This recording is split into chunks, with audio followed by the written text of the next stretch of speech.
সূরা নাস 11 বার পাঠ করে পানিতে ফু দিলে কি হয়?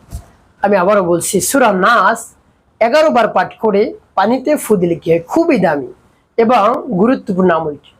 আমলটি আপনি শিখে রাখুন, আপনার কাজে লাগবে। আমলটি কখন কিভাবে করবেন, কোন নিয়মে করবেন, আমলটি করে কিভাবে আপনি উপকৃত হবেন আমি বলে দিচ্ছি।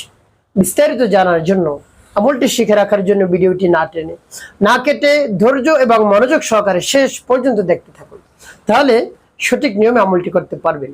প্রিয় ভাই বোন, আমলটি করতে আপনার টাকা পয়সা খরচ করতে হবে না, অল্প কিছু সময় ব্যয় করলে হয়ে যাবে।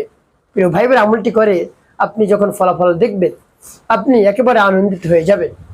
তো প্রিয় ভাই বোন, আমলটি কিভাবে করবেন আমি আপনাদেরকে বলে দিচ্ছি। আমলটি করার ক্ষেত্রে আপনাকে 1 গ্লাস পানি রাখতে হবে সামনে, বা বোতল করে 1 বোতল পানি আপনি রাখবেন, রেখে ডেকে রাখবেন। এরপর উত্তম রূপে পবিত্রতা অর্জন করবেন। পবিত্রতা অর্জন করে কেবলামুখী আপনি বসবেন নির্জন জায়গায়। এরপরে জীবনের গুনার কথা স্মরণ করে ক্ষমা প্রার্থনা করবেন। আস্তাগফিরুল্লাহ আস্তাগফিরুল্লাহ আস্তাগফিরুল্লাহ, বা পূর্ণ ইস্তেগফারটা আপনি পাঠ করতে পারেন। আস্তাগফিরুল্লাহ রাব্বি মিন কুল্লি যামবি ওয়া আতুবু ইলাইহি লা হাওলা ওয়ালা কুওয়াতা ইল্লা বিল্লাহিল আলিয়্যিল আযীম। যখন ইস্তেগফার পাঠ করবেন এরপরে 3 বার দুরূদ শরীফ সাল্লাল্লাহু আলাইহি ওয়াসাল্লাম সাল্লাল্লাহু আলাইহি ওয়াসাল্লাম সাল্লাল্লাহু আলাইহি ওয়াসাল্লাম।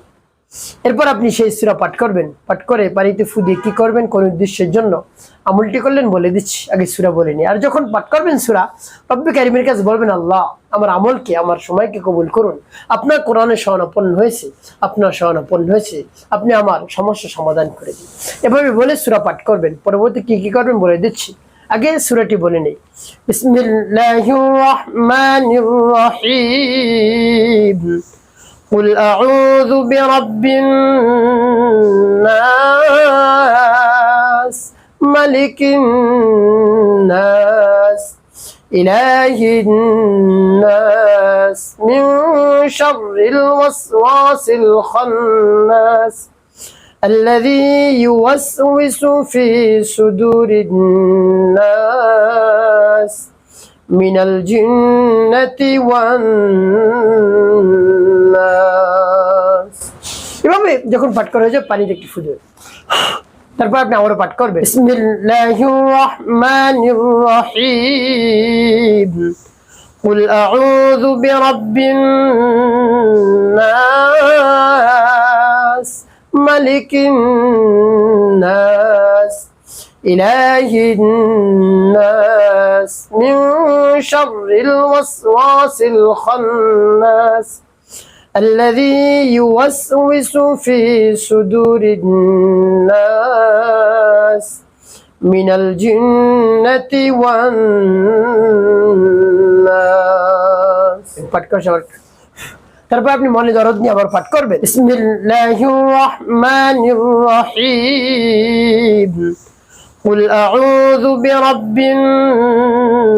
الناس ملك الناس إله الناس من شر الوسواس الخناس الذي يوسوس في صدور الناس من الجنة والناس। পাঠ করে সবাই প্রিয় ভাই, কতবার? গুনে গুনে 11 বার আপনি পাঠ করবেন, 11টি ফু দিবেন। এরপরে সর্বশেষ নবীজি সাল্লাল্লাহু আলাইহি সাল্লামের মুহাব্বত নিয়ে, ভালোবাসা নিয়ে আপনি 5 বার দুরূদ ইব্রাহিম পাঠ করবেন। আল্লাহুম্মা সাল্লি আলা মুহাম্মাদ ওয়া আলা আলি মুহাম্মাদ কামা সাল্লাইতা আলা ইব্রাহিম ওয়া আলা আলি ইব্রাহিম ইন্নাকা হামিদুম মাজিদ। اللهم بارك على محمد وعلى آل محمد كما باركت على إبراهيم وعلى آل إبراهيم إنك حميد مجيد. اللهم صل على محمد وعلى آل محمد كما صليت على إبراهيم وعلى آل إبراهيم إنك حميد مجيد. اللهم بارك على محمد وعلى آل محمد كما باركت على إبراهيم وعلى آل إبراهيم إنك حميد مجيد. اللهم صل على محمد وعلى آل محمد كما صليت على إبراهيم وعلى آل إبراهيم إنك حميد مجيد. اللهم بارك على محمد وعلى آل محمد كما باركت على إبراهيم وعلى آل إبراهيم إنك حميد مجيد. এবার যখন পাঠ করে হয়ে যাবে এরপর 2টি ফু দেবেন পানিতে। প্রিয় ভাই বোনেরা, এই পানি কিভাবে ব্যবহার করবেন এবং কোন উদ্দেশ্যের জন্য এই পানি পড়লে আমি বলে দিচ্ছি। প্রচন্ড যদি পেটে ব্যথা উঠে, আপনার একেবারে কঠিন থেকে কঠিন পেটে ব্যথা, কোনোভাবে আপনি সহ্য করতে পারছেন না, বা হসপিটালে আপনি সাথে সাথে যেতে পারছেন না, হসপিটাল দূরে বা গাড়ির যাতায়াতের কারণে দূর হবে, ঠিক সময় গাড়ি পাওয়া যাচ্ছে না, তো এমত অবস্থা আপনি কি করবেন? আপনি তো চিৎকার চেঁচামেচি করছেন পেটে ব্যথার কারণে।